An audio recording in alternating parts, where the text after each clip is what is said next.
Hello, and a very warm welcome to the Satya Health and Wellness Podcast. I am your host, Kamala Bharadwaj. Welcome to another conversation that's really not a lecture, not a lesson, and certainly not a list of things you're doing wrong. This is simply a conversation between parents, a conversation about our children, about those little people who can make us laugh at 8 in the morning and make us question our entire parenting philosophy by 8:15. If you have a child between the ages of 8 to 10, you probably know exactly what I mean. One moment your child is sitting beside you telling you the most fascinating story about something that happened in school, and the next moment you don't understand me. The door closes, the face changes, tears arrive, and we as parents stand there thinking, what just happened? And perhaps the more important question is, what do I do now? Today, I want us to explore exactly that. How do we help our 8 to 10-year-olds navigate big emotions? How do we teach them to handle anger, disappointment, jealousy, embarrassment, fear, frustration, and sadness? How do we raise children who are emotionally strong without making them emotionally hard? How do we teach them and how do we raise children who are emotionally strong without making them emotionally hard? How do we teach resilience without teaching them to suppress their feelings? And perhaps most importantly, how do we remain calm when our child's emotions are making us emotional too? I am Kamala Bharadwaj, the chairperson of Satya Foundation, and I am so happy that you are here. So, whenever you're listening and wherever you're listening from, perhaps you're driving, perhaps you're cooking, perhaps you're sitting beside your child's school books wondering why homework has been a national crisis. Take a breath. This conversation is for you. And please remember one thing right at the beginning: there is no perfect parent. There is only a parent who keeps learning. That includes me and that includes all of us. Let's get in the first part or the first section of today's conversation: the child who was fine until they weren't. Let me begin with a little story. A mother once told me about her 9-year-old daughter. Every morning, this little girl was cheerful. She got ready for school. She ate breakfast. She chatted. She laughed. And one evening, she came home from school, threw her bag on the floor, and shouted that I hate this house. Now, naturally, the mother was shocked. She said, "Excuse me? What did you just say?" The child screamed again, "I hate everyone." And then she ran into her room. The mother was furious. She thought, I have given her everything. I work so hard. I make sure she has everything she needs. And this is how she speaks to me? And perhaps some of us would have reacted exactly the same way. Because when a child behaves badly, we often see the behavior first. But behind the behavior, there's almost always an emotion. The mother eventually went to the child's room. She didn't lecture. She didn't say, "How dare you speak to me like that?" She simply sat beside her, and after a few minutes, the little girl whispered, "Amma, nobody played with me today." That was it. That was the storm. Not hatred, not disrespect, not a difficult child, just a little girl who had felt lonely. Get the word? Lonely. And she didn't yet have the emotional vocabulary to say, "Today I felt left out." So she said, "I hate everyone." Isn't that interesting? Sometimes our children are not giving us a hard time, they are having a hard time. That one sentence can change the way we parent. Now, with this, let's get into the next section, which is about big emotions in small bodies. Our children at 8, 9, 10 are in their fascinating stage. They're no longer toddlers, they're not teenagers either. They want independence, they want to make decisions, they want to be treated like big kids, but emotionally, they are still learning. Imagine giving someone a car before teaching them how to use the brakes. That's what emotional development can sometimes feel like. The child has a very powerful emotional engine, but the brakes are still being built. They can feel things intensely. A friend doesn't invite them to the birthday party. It can feel like the end of the world. They lose a cricket match, it can feel like they are the worst player in the universe.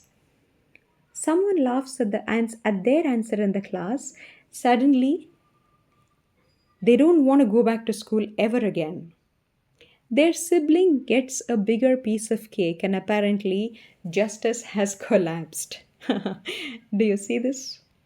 And we smile because adults know this too shall pass.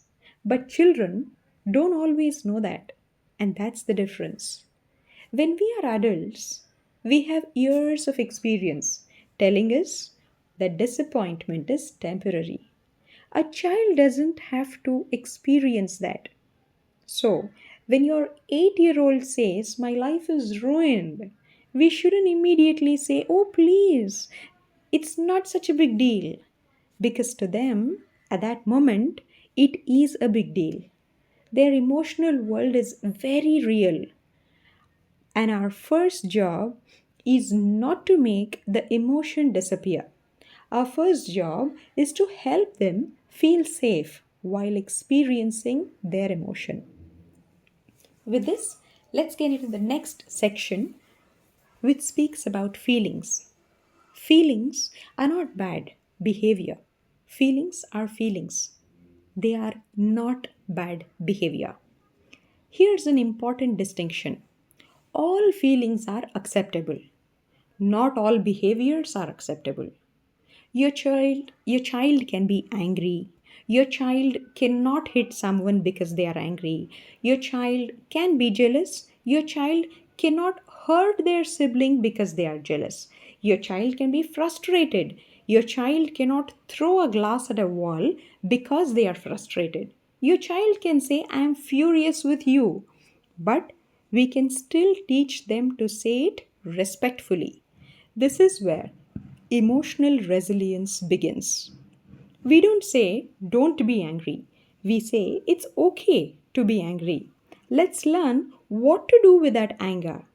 That is a completely different message. A simple 3-step response. When your child is overwhelmed, remember 3 simple words: connect, calm, coach. First, connect, then calm, and then coach. Not the other way around. Because when the child is in the middle of an emotional storm, their brain is not ready for a TED talk. You get that? And parents are very good at TED talks. We say, "When I was your age, when I was in school, you know what your problem is? Oh, you always do this. Perhaps you never listen to me." And the child is standing there thinking, "Oh, can you just stop talking?" So, first, connect. Something really upset you. I can see you're angry. You seem disappointed. I know this is difficult. You don't have to agree with the behavior. You're simply acknowledging the feeling. With this, we get into the next section, which is the power of naming the feeling. There is something wonderfully powerful about helping children name what they are feeling instead of "What's wrong with you?" Please try, "Are you angry? Are you embarrassed? Are you worried? Did you feel left out? Are you disappointed?" Sometimes children don't need a solution, they need a word. Because when we can name something, we can begin to manage it. Think about it. There is a difference between saying, I feel terrible, and saying, I feel disappointed because my friend didn't choose me for the team. The second statement gives the emotion a shape, and once it has a shape, we can work with it. So perhaps at dinner tonight, ask your child, what was the biggest feeling you had today? Not how was school? Because we all know what happens when we ask, how was school? Answer is fine. What did you do? Nothing. How was your teacher? Fine. So do you understand how the conversation can simply get so lame? You may be thinking you're having a conversation, but that's in no way fascinating or interesting or captivating the child. So instead ask, what made you laugh today? What annoyed you today? What surprised you today? What was difficult? What made you proud?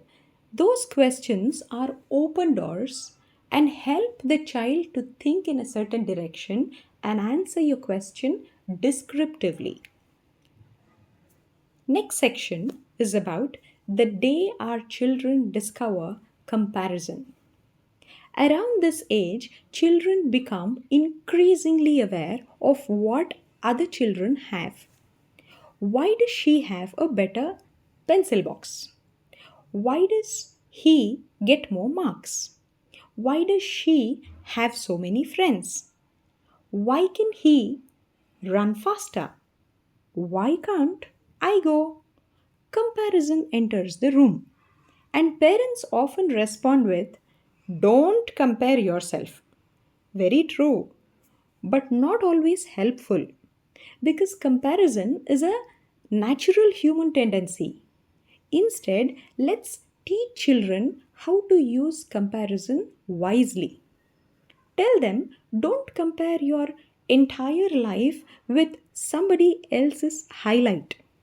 A child may look at another child and think everyone likes him, but they don't know what happens when that child goes home. They don't know what fears that child carries. They don't know what struggles that child has. So we can gently say, look at other people for inspiration, not for proof that you are not enough. What a beautiful lesson that is. When children say, I can't, here's another very common sentence: I can't do it. Now imagine your child is learning something difficult. Perhaps mathematics, perhaps swimming, perhaps music, perhaps a sport, perhaps speaking in front of the class. Then try, they struggle, and suddenly, I can't. We rush in. Of course you can. Don't say that. Try again. You're very smart. But sometimes, strangely enough, that doesn't help. Because the child isn't asking, am I smart? They are saying, this is hard. So instead of course you can, try, yes, it is hard, then add, let's see what part is difficult. That teaches the child something powerful. Difficulty is not failure, it is simply part of learning. We can tell our children, you don't have to be good at something before you begin. That is what a gift that is. Because many children become afraid of trying because they are afraid of looking bad. And that fear can become bigger than the challenge itself. With this, we get on to the next section: a little boy who lost a cricket match. Let's see how the situation unfolds. Let me share another story. A 10-year-old boy lost an important cricket match. He came home devastated.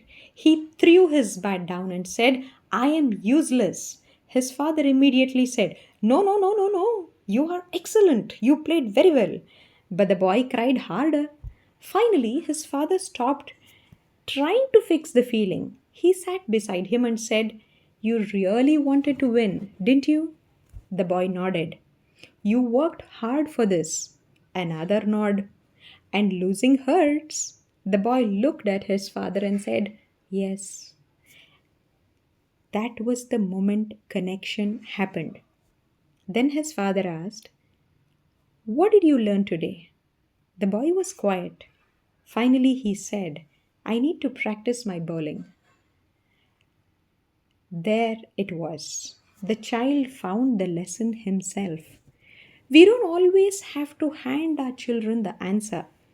Sometimes we simply have to hold the lantern while they find their own way. With this, we get on to the next section, the word resilience. Can sound big, right? We often say we want resilient children. But what does resilience actually mean? It doesn't mean my child never cries. It doesn't mean my child doesn't get upset. It doesn't mean my child can handle everything alone. Resilience means I can feel something difficult and still find my way through it. A resilient child may cry. A resilient child may ask for help. A resilient child may say, "I don't know what to do," and then slowly learn what to do. So let's stop confusing resilience with toughness. Never ever ask or tell your kids, "You're a boy, how can you cry?" No, don't ever say that. On saying this, you're snubbing their natural free flow of emotion. A stone is tough, a tree is resilient. A tree bends in the wind, it moves, it adapts, and then it stands again. That's what we want our children, and that's what we want for our children. Not children who never bend, children who know how to bend without breaking. What happens when we, the parents, lose our temper? Now comes the uncomfortable part because now it's not about your kids, it's about you, dear parents. What about us?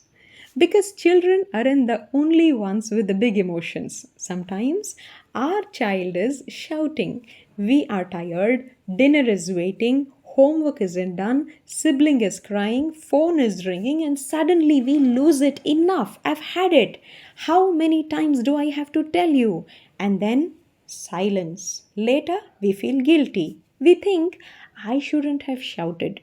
Oh, my dear parent, welcome to being a human. We will make mistakes. What matters is what we do next.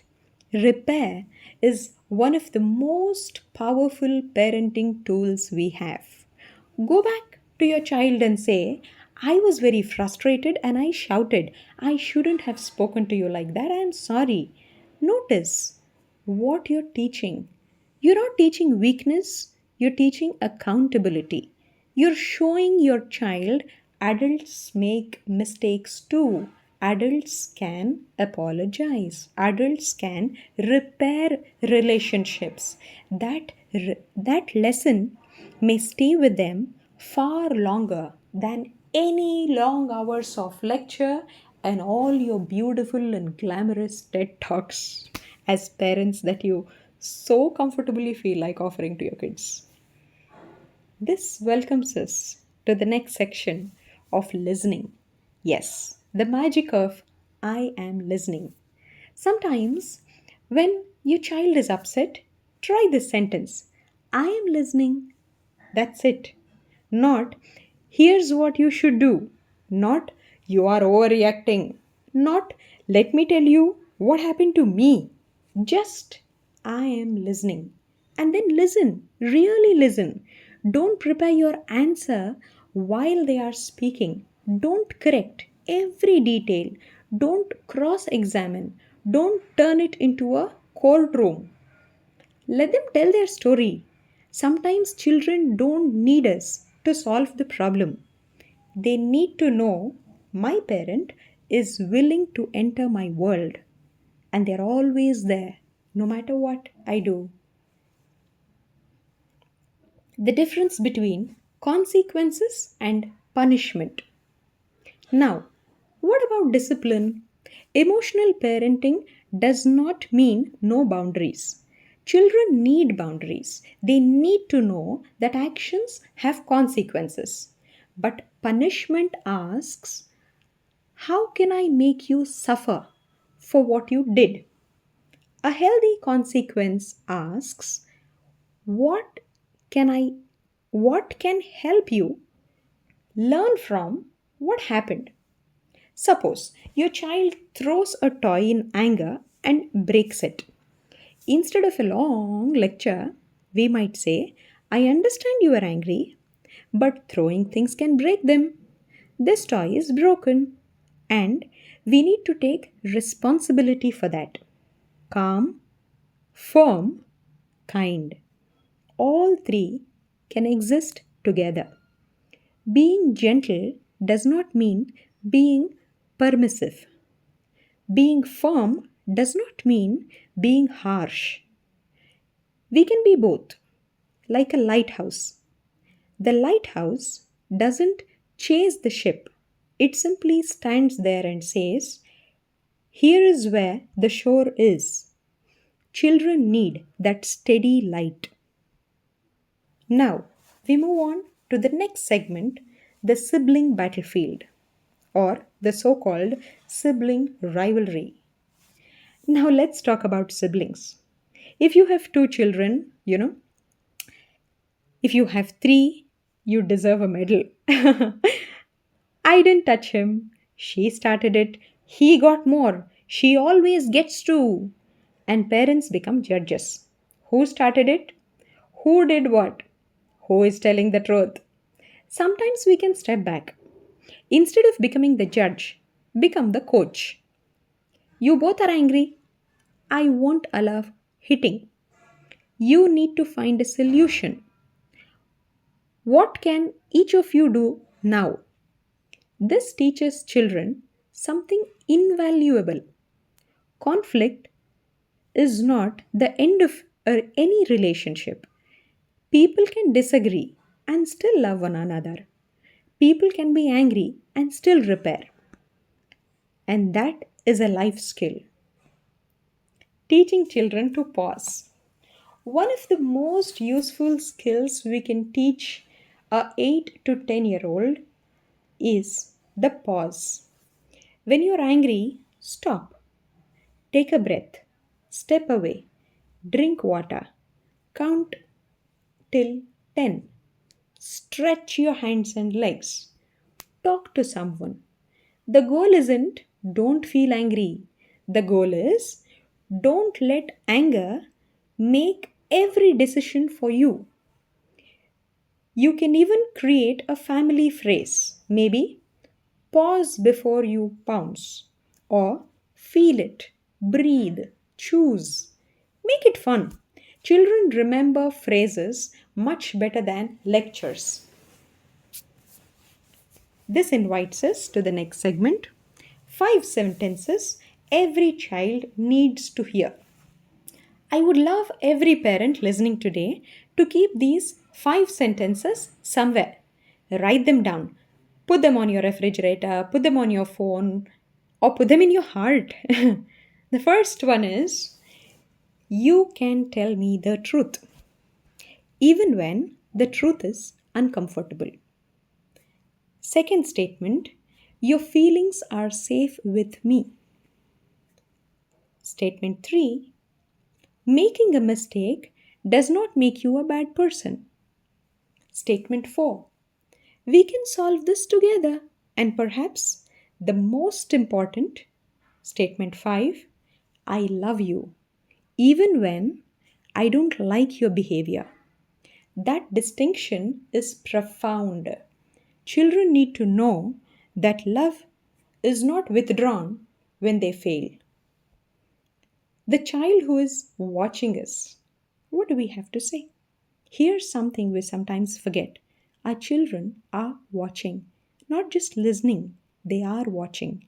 How do we respond when someone cuts us off in traffic?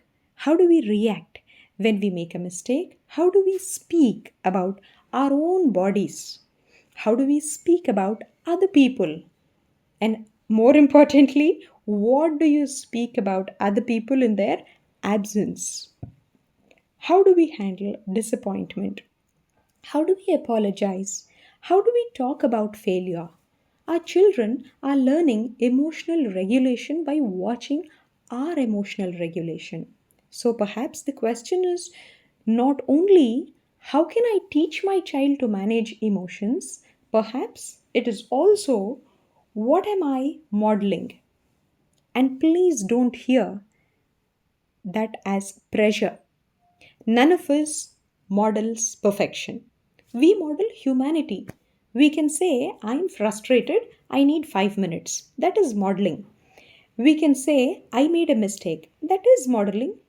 We can say, I need help. That is modeling. And our children learn. Feelings are not something to fear, they are something we can learn to navigate. A small family ritual.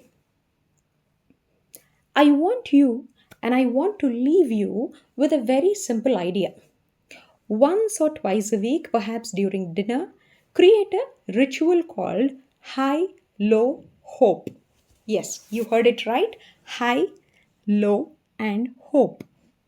Ask everyone, how was your high this week? Something good. It could be about maybe they did something out of the extraordinary which made them feel wow. Maybe they dived into a pool which made them feel wow. So, something good. What was your low? This is about something difficult. It's about navigating their emotions. Maybe they had a fight with a neighbor, anything like that. And what are you hoping for next? It doesn't have to be profound. Perhaps the high is I scored a goal. The low is my friend and sit with me.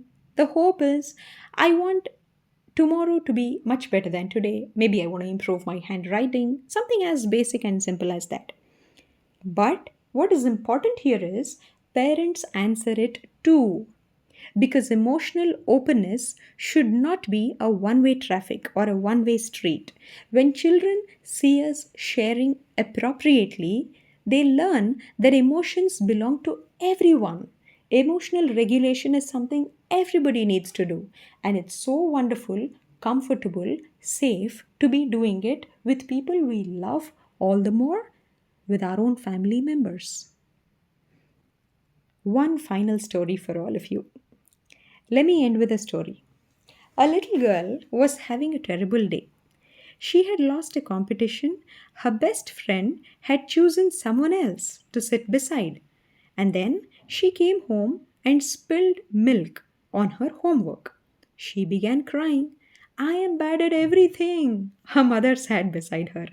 She didn't say, That's nonsense. She didn't say, Stop crying. She didn't say, Tomorrow will be better. She simply said, Today feels like a very hard day for you. The little girl nodded. Her mother put an arm around her, and after a while she asked, Do you want me to listen, help, or give you some space? The little girl thought, Listen. So her mother listened, and when the child finished, she whispered, Can tomorrow be different? Her mother smiled. Of course.